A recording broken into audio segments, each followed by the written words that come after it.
Yo, what's going on, guys? This is Houston Sports Talk back in the video today. And today, the Los Angeles Lakers have re-signed Jaxson Hayes to a one-year, $3 million deal, which will most likely now mean that Al Horford is not going to join the Los Angeles Lakers, and he will either retire or become a Golden State Warrior.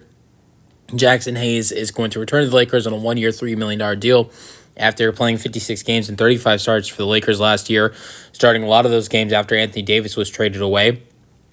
He averaged 19.5 minutes per game, averaging 7 points per game, 5 rebounds per game. I think ideally he is not looked at as a starting center. That is not something you look at with Jaxson Hayes, and you look at what he started to be for this Lakers team after the Anthony Davis trade. This guy's not a starting center caliber, but that's not something he's going to be often with their signing of DeAndre Ayton. That's something I don't think the Lakers planned for him to be.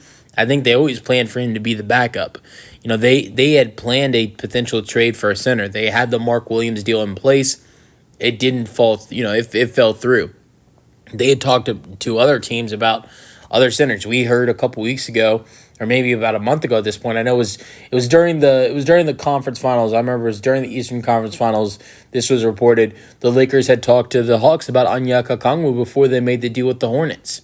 So, Jaxson Hayes wasn't a guy they looked at as that, as a starting center. But I think he is a great option as a backup center if you are the Los Angeles Lakers.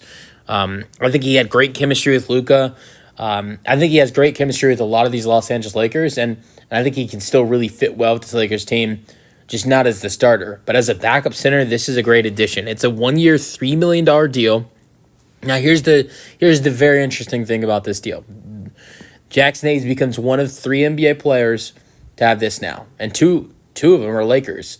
No trade clause for Jaxson Hayes. He joins Bradley Beal and LeBron James. Now, here's I don't think it's that dangerous. Like, you look at Bradley Beal or LeBron James, no trade clause. That is dangerous. Jaxson Hayes, not so much. The reason I say that with LeBron and Bradley Beal, well, LeBron signed his 2-year deal. It's not a 1-year deal. Or Bradley Beal, when he signed the deal that he's currently on right now, which has put the Suns in a place where they can physically not trade him because of that no trade clause. I mean, they have. I know Beal doesn't have a lot of value because of his contract, but they have had trades in place before to move him away, but they can't get the deal done because he won't accept it. So he signed a 5-year deal in 2022 when he was still with the Wizards, and the Wizards gave him that no trade clause. It still baffles me that when the Suns and the Wizards were in trade negotiations, they didn't have the Wizards remove that no trade clause because they could have done that. That's been talked about. So, but Beal has that no trade clause. It was a 5-year contract, so there was a little bit of time where the Wizards, when they were trying to trade him to the Suns or anywhere else, they couldn't trade him somewhere else he didn't want to go. And that's 5 years of Bradley Beal demanding on where he can't go. And then LeBron, it's 2 years of multiple trade deadlines, an off season of him saying, I don't want to go here. Don't send me there. With Jaxson Hayes, there's nothing you really have to go through.